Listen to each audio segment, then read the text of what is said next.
Rich Dad, Poor Dad by Robert T. Kiyosaki. Rich Dad, Poor Dad from 1997 combines autobiography with personal advice to outline the steps to becoming financially independent and wealthy. The author argues that what he teaches in this New York Times bestseller are things we're never taught in society, and that what the upper class passes on to its children is the necessary knowledge for getting and staying rich. He cites his highly successful career as an investor and his retirement at the early age of 47 as evidence in support of his claims. Who should read this? Anyone looking to get out of the rat race. Anyone interested in learning how the rich get rich. And anyone wondering how to approach investing. Who wrote the book? Robert Kiyosaki is an investor and entrepreneur with an estimated net worth of over $80 million. His Rich Dad brand has published more than 15 financial self-help books, which have sold over 26 million copies worldwide. Fear of society's disapproval prevents us from leaving the rat race and growing wealthy. Most of us know what the phrase rat race refers to, but if asked, how would we define it? One definition is the endless routine of working for everyone but yourself. This means you do all the work while others, the government, bill collectors, and your bosses, take the majority of the reward. We usually talk about the rat race as something we're all a part of. At the same time, we also talk about it as something we hate. So why do we keep racing? Because most people's lives are dominated by their fear of society's disapproval. For example, consider the mantra, go to school, study hard, get a good job. We still teach this mantra, even though it's outdated advice founded on the ideas of our parents' past. Back then, you are likely to land a job right out of college, work for the same company for decades, and retire with a cushy pension. Today, this is no longer a guaranteed recipe for a life free of financial struggles or poverty. The truth is that you can study hard, get into a good school, and graduate into a high-paying job without ever seeing financial growth because you're still stuck in the rat race. Your bosses, not you, are getting rich from all your hard work. Nevertheless, we still believe in and follow the above mantra out of fear of violating the expectations that have been drilled into us since birth. The result? We may be avoiding poverty, but we're certainly not growing any wealthier. Fear of society's disapproval prevents us from leaving the rat race and growing wealthy. Again. Fear and greed can drive financially ignorant people to make irrational decisions. When it comes to money, everyone, wealthy or not, experiences two basic emotions, greed and fear. If you have money, you are likely to focus on all the new things it can buy, greed. If you don't have it, you worry you might never have enough, fear. People who are ignorant about how to manage their finances are especially prone to letting these emotions drive their decision-making. For example, let's say you just received a promotion and a hefty pay raise. You could invest the extra money into something like stocks or bonds, which would earn you money over time. Or you could gratify yourself with new purchases like a car or house. If you're a financially ignorant person, this is where emotion takes the wheel.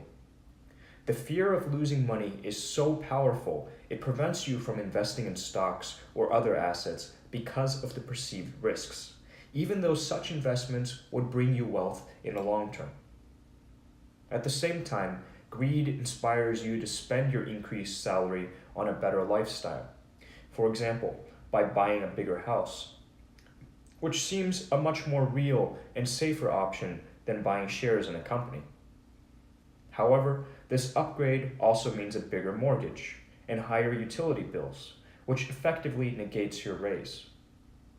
This is how fear and greed hinder the financially ignorant from becoming wealthy in the long term.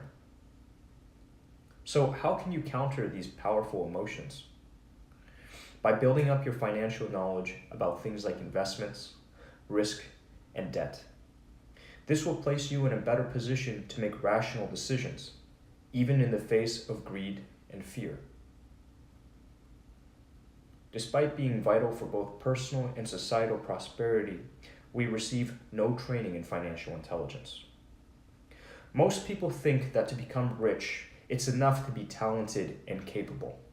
But in fact, the world is full of such people, and most of them are poor. What they are missing is financial intelligence, a comprehensive aptitude for financial subjects like accounting, investing, and so forth. Unfortunately, we're raised without this intelligence. Our school systems are set up to train people in a variety of useful subjects, but financial intelligence is not one of them.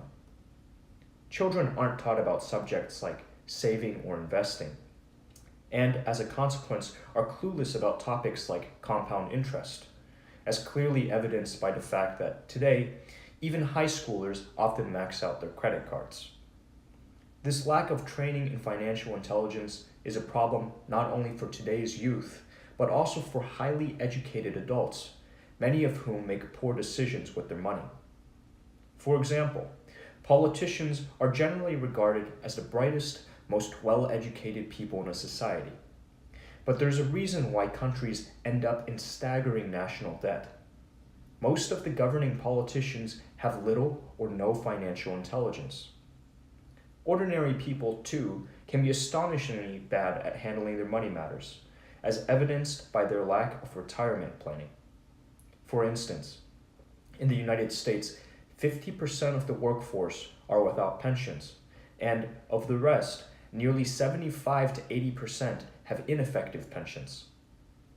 Clearly, society has left us poorly equipped in terms of financial knowledge, and so it is up to the individual to educate him or herself. When we find ourselves seeking wealth in times of great economical challenge, it becomes even more necessary to independently pursue a good financial education. Financial self-education and a realistic appraisal of your finances are the building blocks of growing wealthy. You can start the journey toward personal wealth at any point in your life, but the earlier you get going, the better. If you begin at 20, you're far more likely to become rich than if you begin at 30.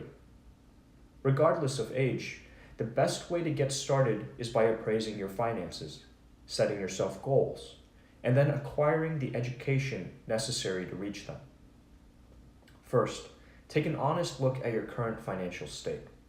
With your current job, what kind of income can you realistically expect now and in the future? And what kind of expenses can you sustainably handle? You may find, for example, that the new Mercedes you've been drooling over simply isn't affordable. After this, you'll be able to set realistic financial goals.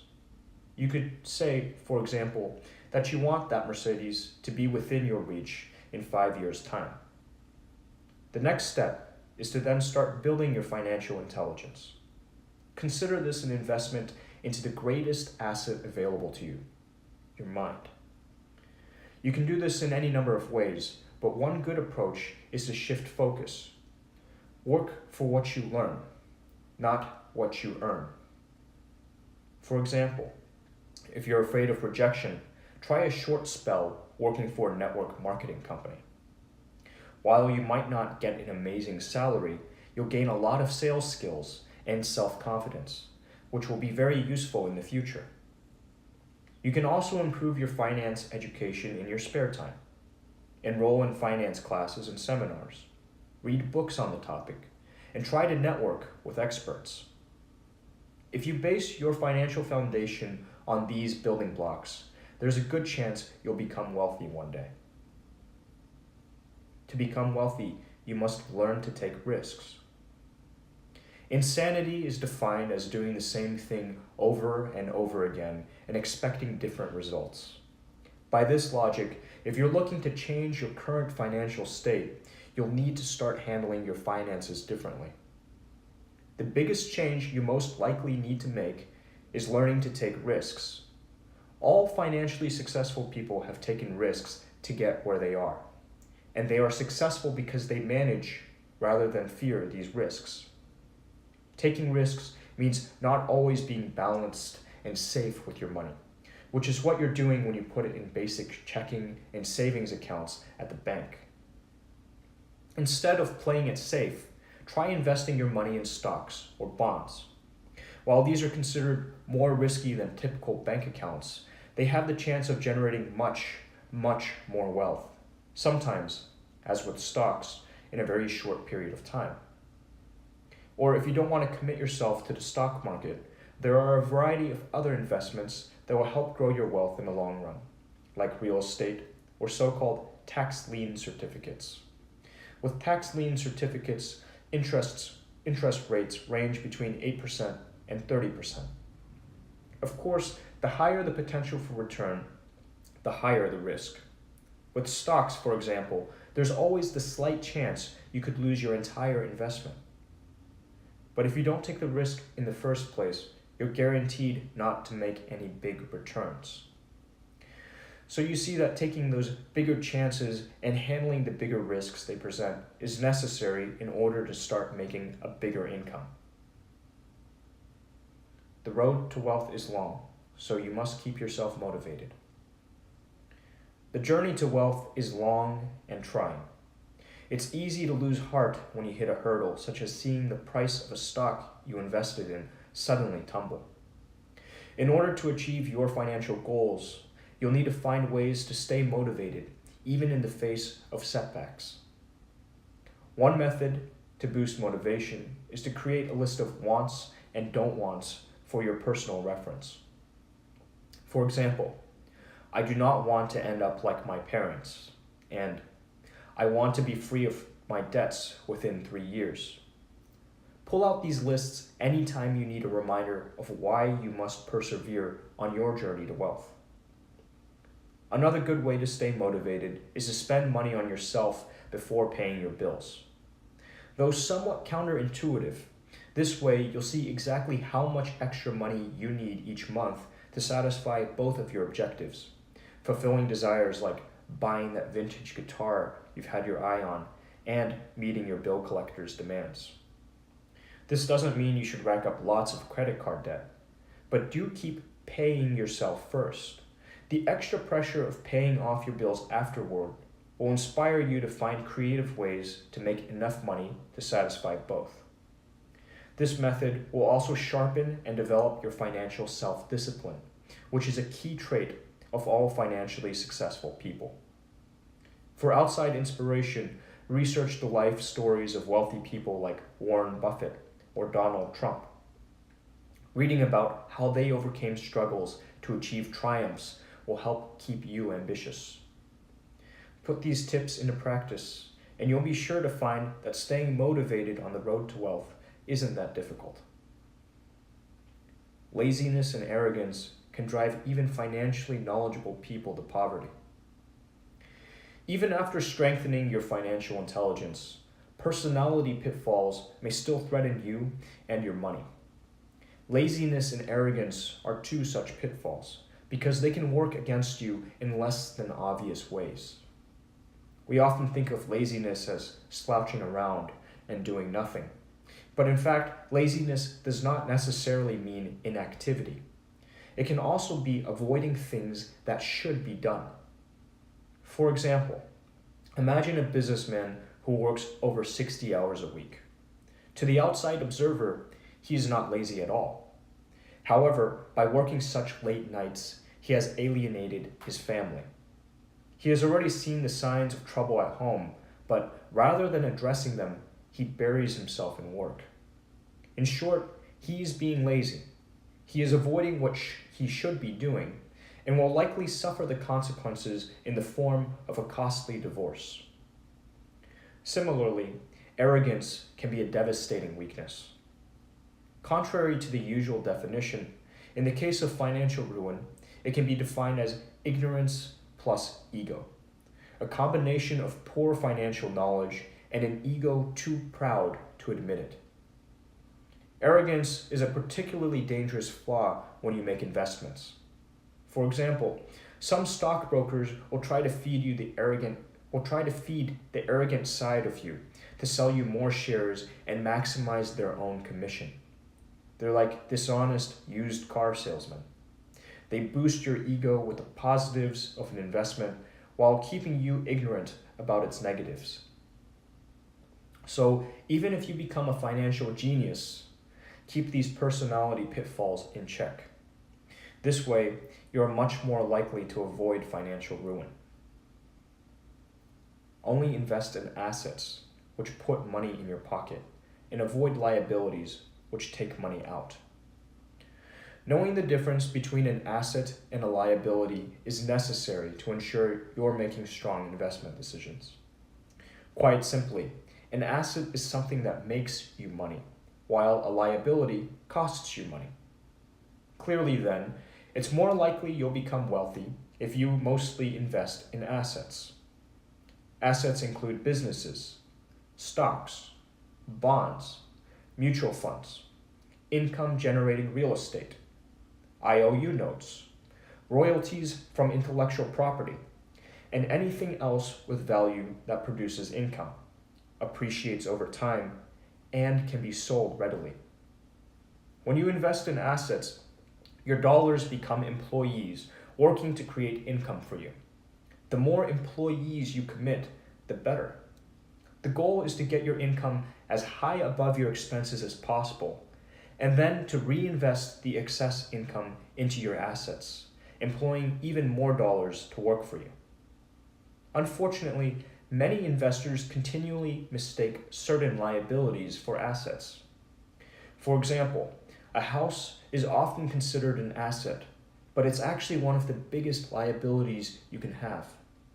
Buying a house often means working your entire life to pay off a 30-year mortgage and property taxes. This works against you in two ways. First, you're guaranteed to have a massive expense taken away from your income every month, a telltale sign of a liability, for the next 360 months. Second, those 360 payments could have been invested in potentially more lucrative assets, like stocks or real estate you rent to tenants. Ensuring that you know the difference between an asset and a liability means you'll be able to soundly judge what to invest your money in and what to avoid. Your profession pays the bills, but your business is what will make you wealthy. Most people consider their profession and their business to be one and the same thing. When it comes to personal finances, though, there's a difference. Your profession is whatever you do 40 hours a week to pay the bills, buy groceries, and cover other living costs. Usually, it gives you a specific title, such as restaurant owner or salesman.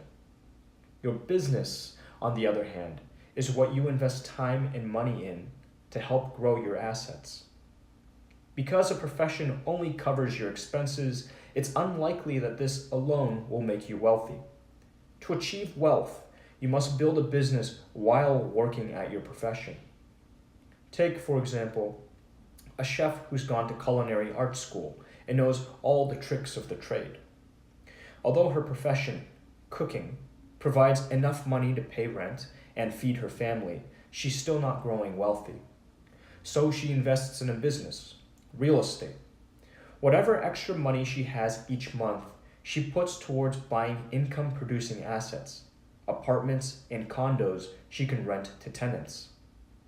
Alternatively, consider a car salesman who invests each month's leftover income into stock trading. In both cases, the professions provided enough income to survive on a monthly basis. However, by putting their extra income into their businesses, these people are also growing their assets and making strides toward wealth. Your profession often funds your business initially. Therefore, it's wise to keep your day job until your business starts to show sustainable growth.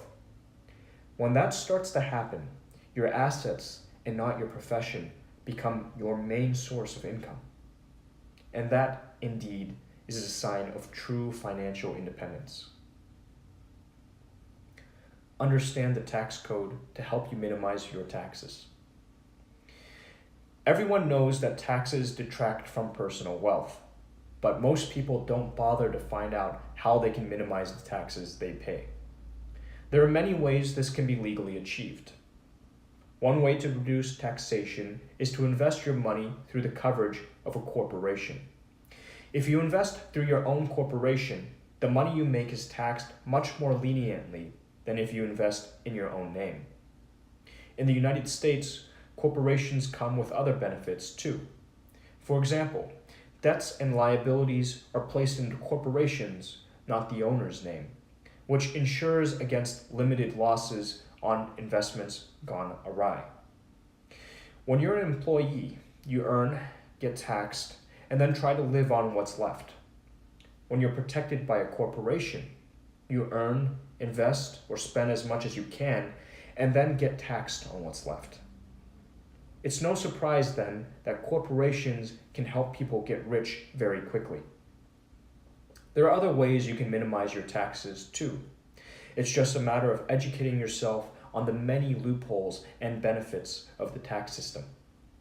For example, because of Section 1031 of the Internal Revenue Code of the United States tax system, if you sell your current real estate assets in order to buy more expensive ones, the government delays taxing your new real estate until you liquidate the property. This means your capital gain increases while the government refrains from taking anything from you until later. By becoming aware of how the system works in your country, you may be able to legally reduce how much money the government takes from you. Final summary. The key message in this book: because we're not trained in financial intelligence in school, it's up to us as individuals to develop this trait by ourselves. We are only likely to become rich or financially independent once we have both a strong financial IQ and a firm, ambitious mindset to support it. In the end, what you invest in your mind is what brings you success, because your mind is your most important asset in any financial situation. Actionable advice. If you want to see results, start right now. Although this book lays out the paths to financial independence and wealth, these ambitions can only be fully realized if you start moving toward them now. This means researching to find the best books on your area of interest. For example, real estate or the stock market. Where can you pick them up locally? Which ones are best for beginners? Also, try to discover the who's who of the markets you want to join. Do they have websites you can follow? When is their next publication coming out? Other general websites like investopedia.com have great information for beginners who aren't sure where they should start putting their money.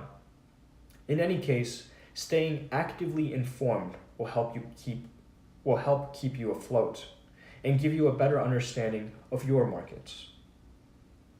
Make a column sheet that tracks your monthly expenses and income, as well as your current assets and liabilities. One of Kiyosaki's main points throughout the book is to ensure you have an income greater than your expenses. The only way to do this is to keep an eye on your money. Use a program like Microsoft Excel to create a worksheet you can update on a monthly basis.